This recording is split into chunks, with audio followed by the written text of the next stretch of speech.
Ya, bismillahirrahmanirrahim.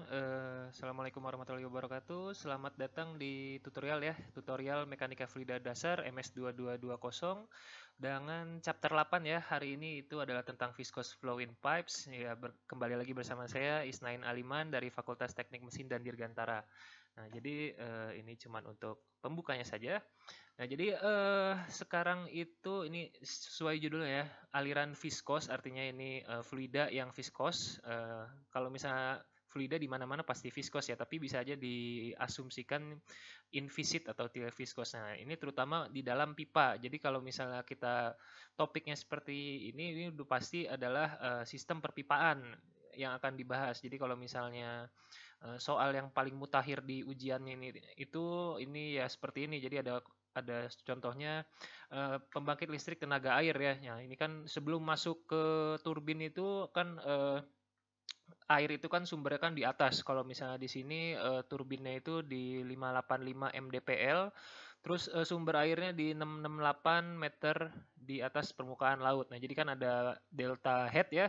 Nah, jadi di sini yang dicari itu adalah misalnya kalau dari sini berapakah Q yang melewati powerhouse dan berapakah power yang akan dihasilkan oleh si turbin di powerhouse ini.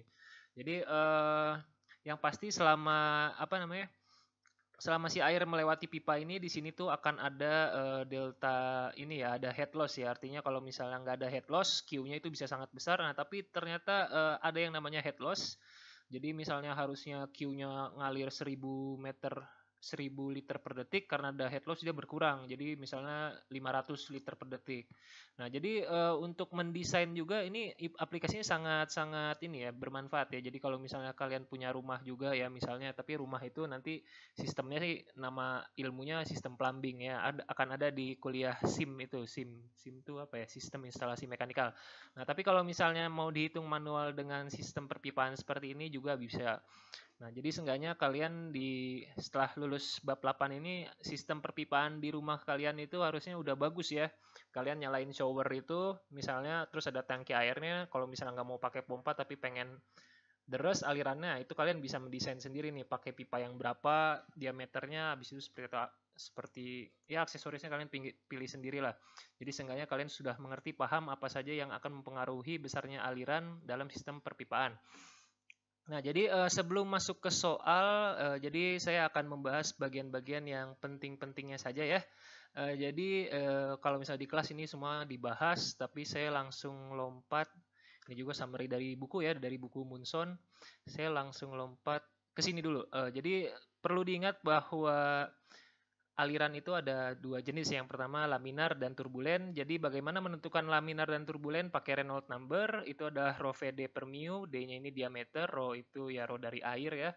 V-nya itu kecepatan aliran di dalam pipa, mu-nya itu viskositas. Jadi kalau misalnya laminar itu Reynolds number-nya itu harus kurang dari 2100, kalau misalnya turbulen itu di atas 4000.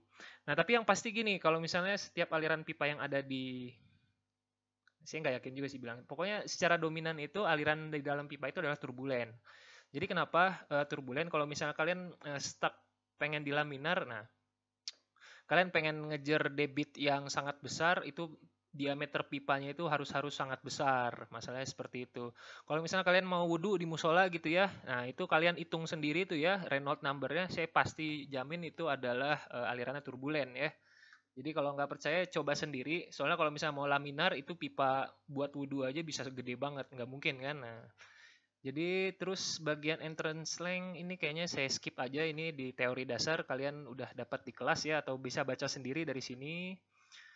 Terus nah ini juga fully developed, terus wall shear stress, pressure drop ini ya oke lah ya. Kalian bisa belajar sendiri, tapi saya mau membahas langsung ke inti core dari ilmu yang di bab 8 ini. Nah, ini dia.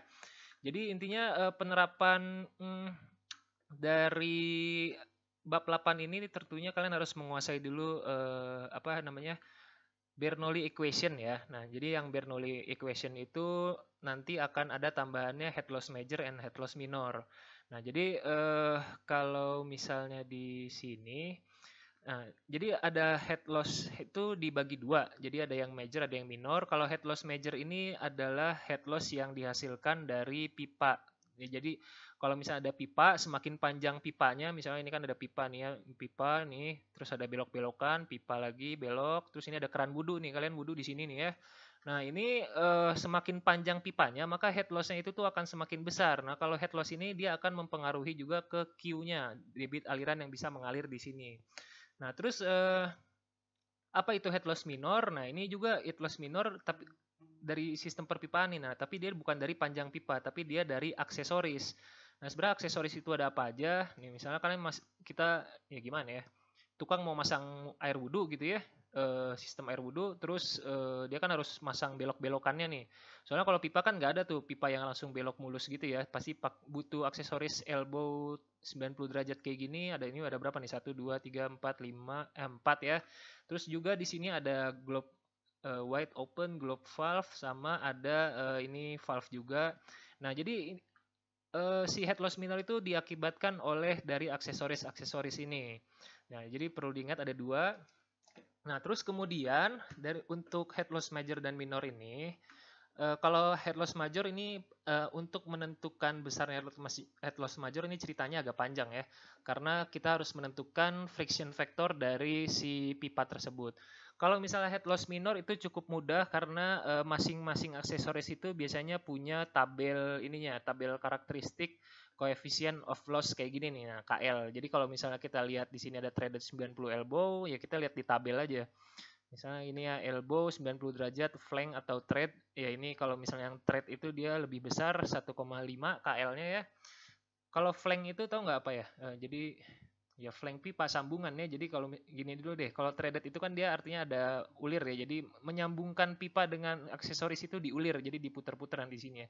Kalau flank itu ntar saya pause dulu deh, nggak enak lihat. Nah, ini dia. Ini yang flank itu dia ada ininya ya, ada yang mekar-mekarnya begini. Jadi nanti pipa disambungnya itu di baut. Jadi kalau misalnya threaded itu kan dia nanti ada perbedaan diameter masuk ke sini, terus misalnya pipanya 1 inci, terus threadnya ini misalnya aksesorisnya dia diameter lebih besar, pokoknya ada perbedaan diameter dia menyebabkan terjadinya maka besar gitu ya si ininya lossnya. Kalau misalnya yang flank ini kan ada baut-bautnya itu artinya diameter dalam luar itu sama semua nih ya. Jadi head lossnya itu lebih kecil, makanya yang di sini tuh KL yang threaded itu besar, yang flank itu kecil. Tapi kalau yang flank itu kan kayaknya mahal ya kalau mau beli juga. Atau misalnya kalau buat di rumah-rumah itu bukan flank atau thread tapi di lem ya, pakai lem paralon. Nah itu kalau yang di lem-lem gitu mirip-mirip lah sama yang threaded gini ya, KL-nya.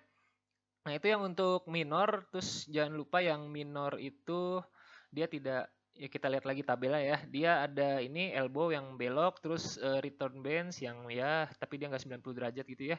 Terus ada yang tis itu ya seperti ini, terus ada bentar ini kayaknya salah deh. Jadi 180 return bench itu yang kayak gini. Nah, ini yang balik ya. Jadi muter gitu, terus ada kalau ini tis, nah ini tis nih yang bentuknya T nih untuk membuat cabang, terus ada juga valve. Kalau valve ada nggak ya gambarnya sini? Ya pokoknya kalau valve itu ada yang globe valve, terus ada yang gate, ada yang swing check, ball valve dan lain-lain, ini semua ada di sini KL-nya ya. Dilihat di buku tuh ada tuh. Terus kalau misalnya yang head loss major, dia intinya tuh harus menentukan friction faktornya ini. Nah ini untuk mendapatkan F-nya ini dia ceritanya cukup panjang ya. Nah ini kalau udah saya bikinin chartnya nih enak nih. Ini misalnya ini adalah persamaan Bernoulli untuk sistem perpipaan ya. Jadi misalnya ini adalah pressure, velocity, ini head pump, yang ini head loss gitu ya. Nah, terus kita harus mencari head loss-nya dulu nih. Misalnya kita tahu misalnya suatu pompa sebelum masuk sistem pipa berapa, terus karena ada head loss jadi kita dapat berapa nih di P2-nya sama Z2-nya nih. Ceritanya kita naikin bisa dapat Z2-nya itu berapa gitu ya. Nah, pertama ini kita nentuin nih laminar atau turbulen dulu, habis itu cari head loss major, habis itu cari head loss minor. Nah, masalahnya dari sini head loss major dibagi dulu ke sini ya. Ini ada yang tahapan head loss major, yang ini tahapan head loss minor. Nah, di head loss major ini yang pertama itu pipa itu kan dia material macam-macam ya. Kalau misalnya yang di rumah-rumah itu kan PVC itu ya. Kalau misalnya PDAM itu dia pakai yang steel dan lain-lain lah, pokoknya banyak jenisnya, nanti dikasih lihat tabelnya. Terus nah dari roughness ini kita baru menentukan friction factor dari yang namanya Moody diagram. Habis itu setelah dapat friction factor baru kita bisa masukin ke persamaan yang ini nih, head loss major F L per D kali V kuadrat per 2G. Nah, cari F itu di Moody diagram nih ya. Nah, di Moody diagram ini yang sebelah kanan ini epsilon ini ada kekasaran permukaan dibagi diameter. Habis itu yang bagian bawahnya ini adalah Reynolds number. Nah, dari sini misalnya Reynolds number 10 pangkat 6 ya. Terus misalnya si kekasaran permukaan relatifnya itu di 0,04. Jadi kalau misalnya kita lihat kurvanya di sini, misalnya ini 0,04, ini kita tarik aja garisnya. Ini 0, nah kira-kira segini. Nah, maka friction factornya itu ya kira-kira kita tarik ke kiri antara 0,025 sampai 0,03. Jadi ceritanya harus menentukan dulu dari material, ini dari material ya. Yang bagian ini dari perhitungan apa namanya? Ya matematik lah ya, rho VD per mu, baru kita dapat si friction factor. Nah, tapi perlu diingat yang sebelah kanan ini hanya untuk yang Reynolds number turbulent ya. Kalau misalnya setelah dicek Reynolds number-nya laminar, nah ini gampang banget ya. Jadi kalau laminar itu kita tidak perlu epsilon per D, jadi langsung persamaan aja. Ini persamaannya ada ya? Enggak di sini. Ini saya cariin persamaannya. Nah, ini dia. Jadi persamaannya itu 64 dibagi RE aja. Gampang kan? Jadi epsilon itu kekasaran permukaan dia tidak dihitung kalau misalnya di bagian yang laminar. Tapi kalau misalnya turbulen itu sangat mempengaruhi ya. Jadi makanya perlu dikalkulasi dengan baik. Dan juga jangan, pokoknya intinya pertama itu harus tentuin dulu tuh Reynolds number-nya ya. Kalau misalnya Reynolds number-nya ya udah salah, nah itu udah kacau tuh. Nah, terus kalau misalnya kita nggak mau pakai si ini nih ya, pakai Moody diagram, kita bisa pakai persamaan si Colebrook formula ini. Nah, jadi kan tadi kan ada epsilon per D, habis itu ada Reynolds. Nah, habis itu di sini ada 1 per F-nya. Nah, kita cari F-nya ini. Kalau misalnya pakai kalkulator itu kan kita bisa pakai metode solve ya. Yang kalkulatornya belum canggih nih, di-upgrade lah. Itu kan murah tuh ya, si kalkulator itu. Nah, jadi kita masukin angkanya sini, habis itu solve for F ini. Nah, nanti dapat F-nya berapa. Itu cepet tuh. Tapi kalau misalnya ujian sih ya nggak perlu lah pakai ini. Kita pakai langsung ini aja apa apa namanya si Moody diagram ini. Soalnya kalau ujian itu Moody diagram dikasih. Jadi sebenarnya nggak masalah sih kalau nggak punya kalkulator yang lumayan canggih lah ya. Oke, jadi kira-kira tahapannya seperti itu. Kayaknya ada yang kurang deh, apalagi ya. Nah, terus beberapa tips ya. Jadi untuk HL major ini yang pastikan ini kan ada V mengalir ya. V di dalam pipa itu dari si segmen awal sampai akhir itu sama ya, karena kan apa ya, kekekalan massa. Jadi Q in sama dengan Q out. Oke, jadi V ini harusnya sama di dalam pipa, kecuali ingat nih ya, kalau misalnya diameternya membesar gitu ya. Jadi misalnya yang bagian sini 1 inci, yang bagian sini 2 inci. Nah, itu artinya di bagian pipa 2 inci ini dia V-nya akan berkurang ya. Nah, itu jadi perlu diperhatikan. Terus L. Nah, ini kan ada L-nya ya. Jadi ya jumlahin nih semua nih L-nya nih berapa nih. Jadi L-nya itu menentukan juga. Terus kalau misalnya bagian sini nih ya. Bagian sini L-nya 2 inci, bagian sini L-nya 1 inci. Nah, ini kalian mau nggak mau harus hitung satu-satu per segmen pipa berdasarkan ukuran. Soalnya kan di sini kan ada D-nya nih ya. Jadi yang pertama HL major untuk segmen 1 inci, terus yang kedua adalah segmen untuk 2 inci, dan jangan lupa L-nya juga masing-masing. Jadi kira-kira seperti itu. Jadi cukup trikinya di situ, jangan sampai salah ya. Kalau dikasih soal, terus apa lagi ya? Yaudah kita masuk ke soal aja ya. Ini ada saya menampilkan ada 4 soal. Tapi kayaknya sih yang paling menarik itu yang nomor 4. Ini nomor 4 ini tuh dia dari ini nih, dari apa namanya? Ujian, soal ujian. Nah, jadi ini udah ada solusinya nih. Oh, ini hydraulic grade line dan energy line ini di bab berapa nih ya? Kalau nggak salah di babnya hukum Bernoulli itu bab 3 apa ya. Nah, ini nanti belajar sendiri lah ya karena udah ke skip, tapi intinya gampang kok. Ini cuma ini doang, head, terus habis itu ke dalam meter L-nya itu. Jadi intinya karena ada losses, jadi headnya kan semakin turun, terus ada head pipa ada apa head loss pipa, terus dia turun juga. Habis itu ada aksesoris turun lagi. Pokoknya kalau aksesorisnya turunnya vertikal gitu. Ya pokoknya gampang lah ini, nggak usah takut. Nah habis itu jadi di soalnya itu misalnya ini adalah power plan ya, aduh gimana ya? Saya takutnya belum pada ini power plan nih ya, udah saya siapin foto-fotonya. Ini contohnya power plan nih. Power plan air ya, maksudnya PLTA. Nah, jadi PLTA itu dia kan sumber airnya kan di atas dan turbinnya tuh di bawah. Nah, ini kelihatan nih ya. Jadi sumber airnya tuh di atas sana tuh, menuju Tahingga, menuju ke langit. Dia pokoknya tinggi banget. Kamu kalau misalnya saya ajak ke sini suruh naik tangga aja nggak mau pasti, soalnya saya juga nggak mau capek. Ya udah terus jadi ini kan ada head nih kira-kira berapa ya, 100 meter gitu ya, dan ini turbine house nih. Nah, turbine house ini jadi pipa nih dari atasnya tinggi, diameternya juga gede banget, kamu bisa masuk ke sini. Terus masuk ke turbin. Nah, ini turbinnya tuh ada berapa ya? Ada banyak, ada 4 kalau nggak salah. Jadi kalau turbinnya itu dalamnya ya kayak begini. Nah, ini turbin air. Nah, untuk menganalisis berapa sih kira-kira turbin tuh akan menghasilkan daya berapa? Itu kan kita aplikasinya ya gampang aja, kita pakai ini aja ya. Pakai persamaan Bernoulli. Nah, mana Bernoulli tadi? Saya capek nulis.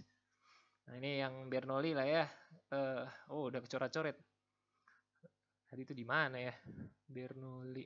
Ya pokoknya dari persamaan Bernoulli, oh itu tadi ada. Dari persamaan Bernoulli itu kan kita tahu headnya ya. Aduh hilang lagi. Jadi dari si atas itu, ini kan misalnya sisi atas nih ya. Oh ini harusnya HT turbin di sebelah kanan nih. Jadi kita tahu Z yang pasti si ini balik ke foto yang tadi dulu. Nah, itu kan ada Z1 nih tinggi nih ya. Nah, Z1 ini dia akan menjadi Z turbin di sini. Nah, cuman masalahnya adalah misalnya Z1-nya ini 100 meter, terus ada head loss misalnya 20 meter, jadi sisa 80 meter. Artinya yang bisa dibangkitkan oleh si turbin akibat ada head loss mayor dan minor ini itu adalah 80 meter. Jadi kira-kira seperti itu. Terus yaudah kita balik ke soal lagi. Jadi ini contohnya nih ya. Jadi kalau misalnya sistem PLTA itu dia ada kolam penenang dulu di atas, baru dia masuk pipa. Nah, titik Bernoulli satunya itu dia di inletnya itu. Jadi di sini inletnya, ini inlet. Nah kemudian kita baca soalnya dulu deh, jangan lompat-lompat ya. Ini Dago Bangkok Hydro Power Plant, elevation 68 mdpl. Habis itu air mengalir, terus dia pakai pipa surface roughness-nya 0,045. Oh lupa nih, ke skip nih. Tadi surface roughness itu belum dijelasin. Nah jadi surface roughness itu dia dari tabel nih ya. Nah jadi surface roughness itu dia berdasarkan materialnya aja. Misalnya pakai konkrit itu antara 0,001 sampai 0,01. Nah, juga dalam perhitungan tergantung nih mau pakai feet atau milimeter. Kalau misalnya kita sebagai orang di Indonesia ya pakainya milimeter aja ya, kita pakai SI internasional. Nah, jadi kalau di soal tadi dia pakai ini apa namanya? Commercial steel. Nah, coba kita lihat dulu. Commercial steel 0,045. Di sini berapa? 0,045. Benar ya? Berarti kita nggak perlu buka tabel lagi. Terus powerhouse di sini ada 585 mdpl. Berarti deltanya tuh berapa nih ya? 85 ya pokoknya segitulah ya. Nah, terus asumsi penstock diameter 1,85 meter. Nih penstock ini adalah aliran pipanya ini ya. Pipa ini itu namanya penstock nih. Nah, terus diameternya 1,85 meter. Nih artinya kalau saya berdiri di dalam pipa nih masih lebih tinggi diameternya daripada saya nih. Dan juga terus minor friction of pipe bend 0,3. Nah, udah dikasih tahu semua. Jadi pipe bend ini 1, 2, 3, 4 tuh udah langsung aja ya, ada 4 ya. 4 kali 0,3 dikali V per 2. Apa tadi? V kuadrat per 2G ini untuk HL minornya. Nah, terus yang ditanyain adalah kalau misalnya velocity inside the penstock at the turbine outlet is 3 meter per second, artinya V-nya itu 3 meter per second ya. Determine the penstock head loss, major, minor, and total. Nah, ya udah ini V-nya udah dikasih tahu. Abis itu ya sudah tinggal dicari ya head loss mayor, minor, dan total. Totalnya ya tinggal major ditambah minor. Nah, kemudian tentukan juga tuh daya yang dihasilkan oleh turbin. Terus kedua yang B itu kalau 1 meter ya, ini mah diganti-ganti aja V-nya ya, tapi cara ngerjainnya sama. Inti apa conclusion based on case A and B. Oh ya udah intinya sih kalau kata saya power yang 3 meter per second tuh pasti lebih gede gitu ya. Terus nih ya. Sekarang kita coba lihat solusinya. Nah, jadi panjang pipanya di sini kita nggak tahu masalahnya. Kita cuman dikasih tahu jarak titik horizontalnya 12,26. Di sini kita tahu ketinggiannya, ini kan 668, ini 630, berarti itu ada 38 meter tingginya ya. Ya udah, ini berarti kan segitiga aja. Ini berapa ini? 38 ya. 38 meter, ini 12,26, ya udah, ini kuadrat diakarin jadi panjang pipa kan. Nah, intinya gampang lah ini soalnya.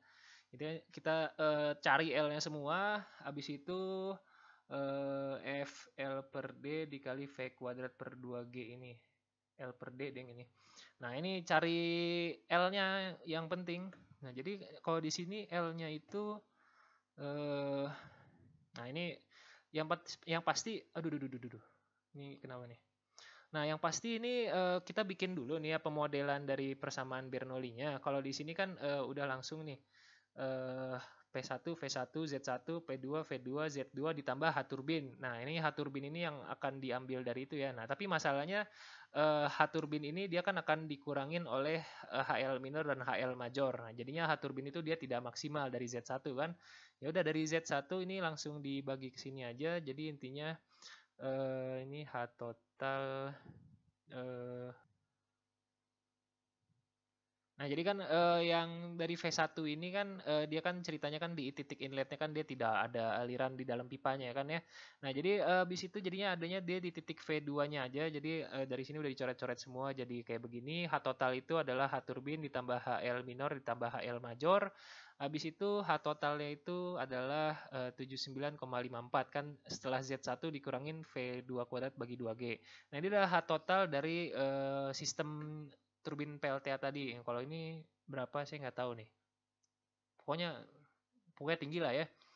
Nah, terus dari ini kan kita tadi udah dapat H totalnya ya. Nah, sekarang kan tinggal di breakdown ini ya. Jadi intinya kita nyari H turbinnya kan berapa. Nah, berarti kita cari HL minornya dulu sama HL major. Nah, untuk HL major ini kan kita tadi cari F-nya dulu ya. Nah, F-nya itu kita dapat dari Moody diagram, artinya kita cek real note-nya dulu. Real note kita dapat 5 kali 10 pangkat 6, habis itu epsilon per D tadi kan 0,045 dibagi 1,8, jadi ini adalah epsilon per D-nya. Terus kita lihat Moody diagram chart. Jadi kira-kira ini kan Moody mana Moody? Nah, ini ya. Jadi berapa? 5 kali 10 pangkat 6 di sini ya. Terus sama 0,02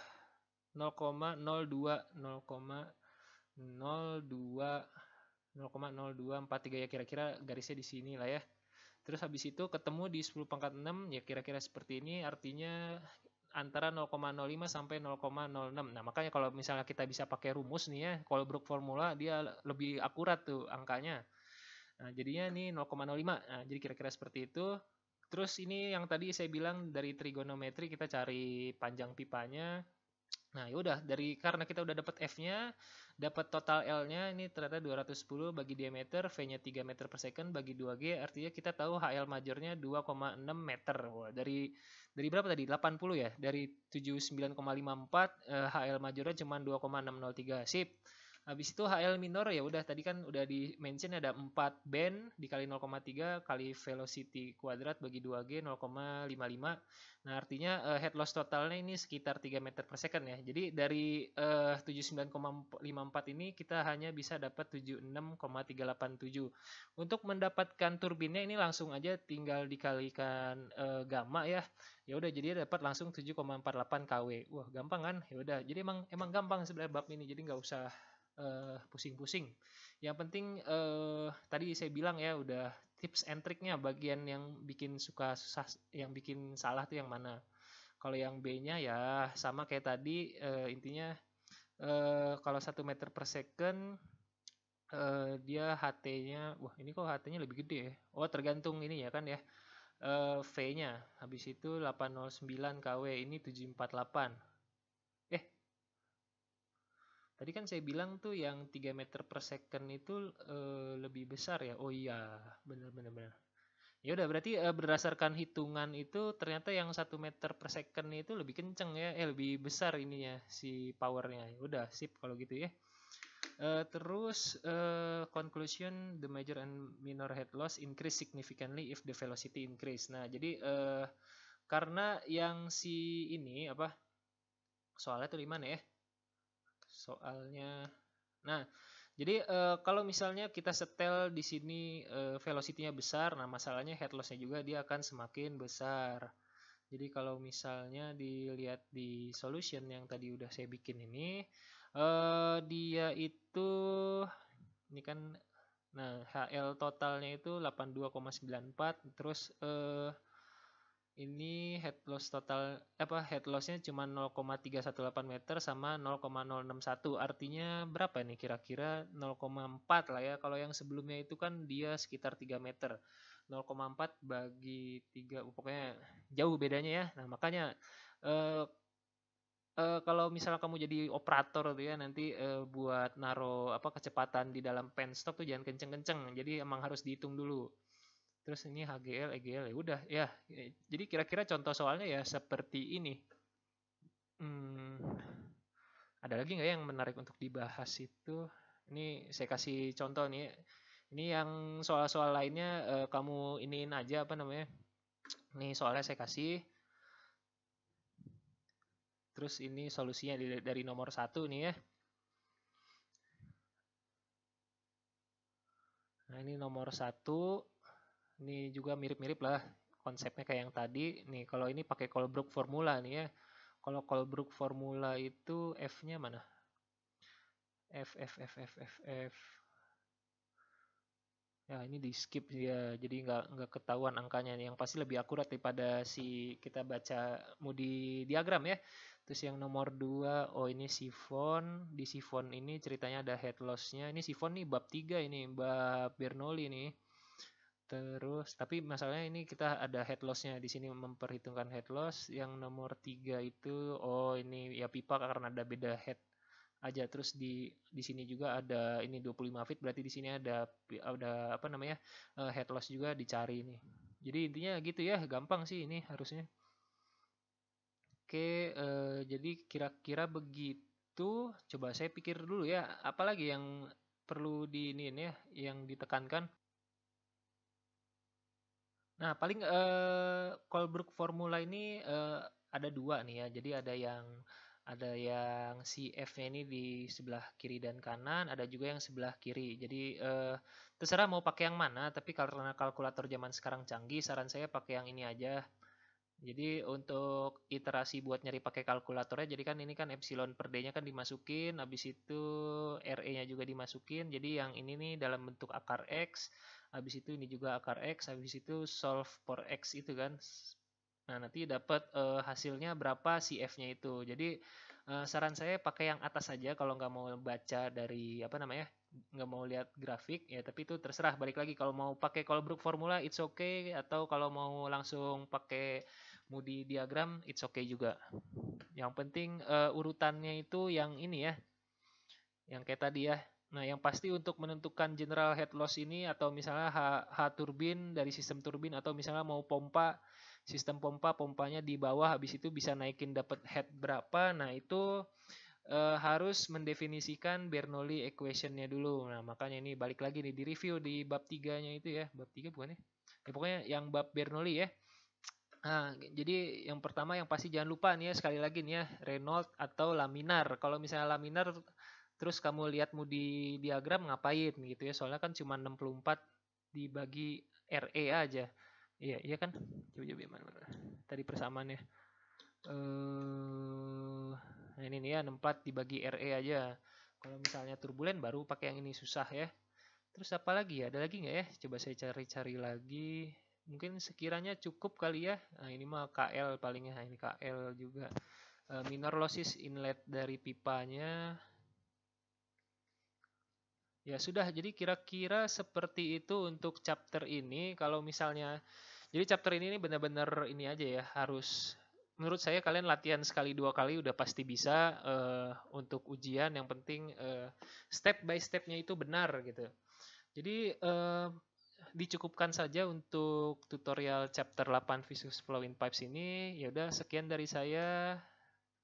Semoga bermanfaat. Terima kasih. Wassalamualaikum warahmatullahi wabarakatuh. Ini dipasin dulu deh 30 menit ya biar bagus.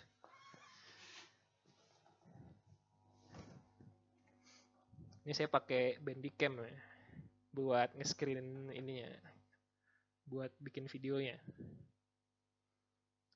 Terus kalau udah jadi tinggal langsung diupload saja. Ya 15 detik lagi saya stop ya. Ini ditutup aja deh, nggak enak liatnya.